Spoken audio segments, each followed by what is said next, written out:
Hello, we're the Davises. I'm Jeanie Davis. And I'm Rudy Davis. And today we want to show you some healthy snacks that you can make at home. People always ask us ideas for things that they can do that are healthy. And so what we're going to show you today is how to make some kale chips. These recipes can also be used with broccoli. You can use the broccoli florets, just cut the stem off the broccoli and use these same dressings, and these are done in the dehydrator. So this is something that's going to retain all of the nutrients. This is a wonderful way to get your greens into you.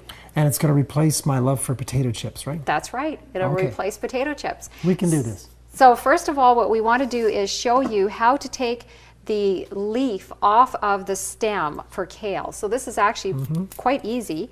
You're just going to slide your fingers down the stem and the leaf comes right off.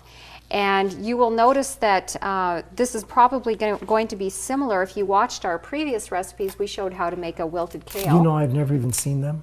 You haven't watched them? I haven't watched them. But he's had this recipe many, many times. Well, you know, when Jeanie and I first met, I used to do all the cooking. She told me the only thing she makes is reservations. So I did all the cooking, and my initials are RD, so I called myself Chef Boy RD. And that's where that name came from that I got.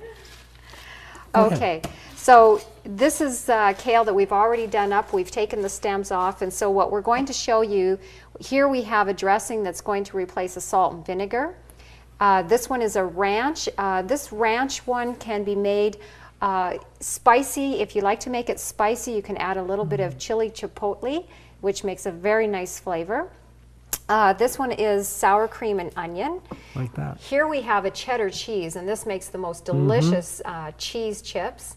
And then we have a barbecue, kind of a spicy barbecue. So this will give us some different flavors that we can have on our chips. What we're going to do now is we're going to just show you how you actually put those dressings on, and they have to get massaged into the kale, and they'll help to wilt that kale down a little bit.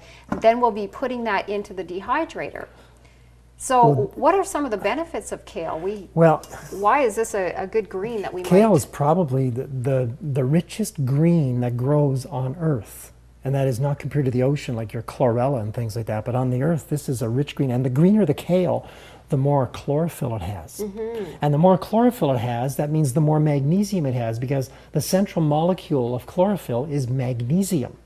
So magnesium is very good for causing the peristaltic action to happen in the bowels.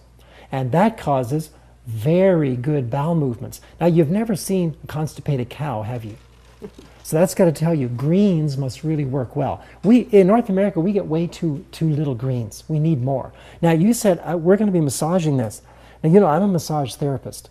I've never massaged kale before. I've done human beings, but you got to show me something. This is very easy to do. Okay. So what we're going to start with, this is the dressing that's going to replace the salt and vinegar. We're just going to put some of this onto our kale. Now, of course, if you want to do a large bowl, normally when I make these, I do up a large amount, but you'll put a generous amount of the dressing into your dish of kale. And then we're going to massage that in. And well, you're going to do that one. Yeah, I'm going to do this one. I'll do something else here. Okay, so we're going to put some dressing. Maybe let's give you some of the sour cream? Barbecue. Oh, barbecue. This is the barbecue one here. So we're going to put this onto the kale. Now, for those of you that watched our previous recipes where we made the wilted kale salad, you will remember probably from those recipes that when we took the kale leaves, we were actually chopping them, shredding them up. It's called a chiffonade cut, and we were just cutting that, shredding that up. And that helped then when we massage the dressing in to just wilt that kale down nicely. But when we make the chips, we don't have to do that. Well, you want a good size chip. You want a nice that you can chip, exactly. And they are so good. These are so good, so tasty. So I'm going to let Rudy take his hand here at massaging this one, and I'm going to massage this one here. This is our salt and vinegar.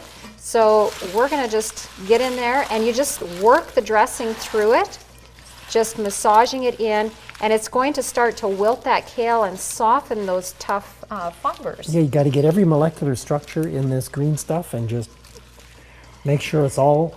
You do want to make sure, though, that it's well coated. So make sure to mix that dressing through so that your chip has lots of flavor on there. And this is not a deep tissue massage. This is just a gentle massage, if you will. Okay. It's a little messy, but it does a wonderful chip. So we've got that mixed through. Yep. Now what do I do with my paws? Your paws are going to have to get cleaned here shortly. You can't lick these, can you? Okay. I'm going to just walk past you and... I'll zip to the sink. Okay. So we're just going to put this on our dehydrator sheet now, and these are going to go in to dry.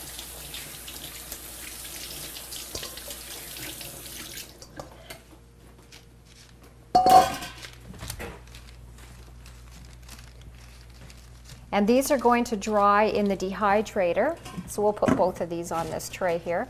They're going to dry in the dehydrator at a temperature of 105 degrees Fahrenheit. So why is that? Well, we want to make sure to dehydrate below 107 so that we retain the enzymes, so that we don't destroy. That's the whole reason that we're trying to do these raw, is we want to keep our enzymes intact in the food. See, I knew that, but I just wanted everybody out there that's watching to understand that.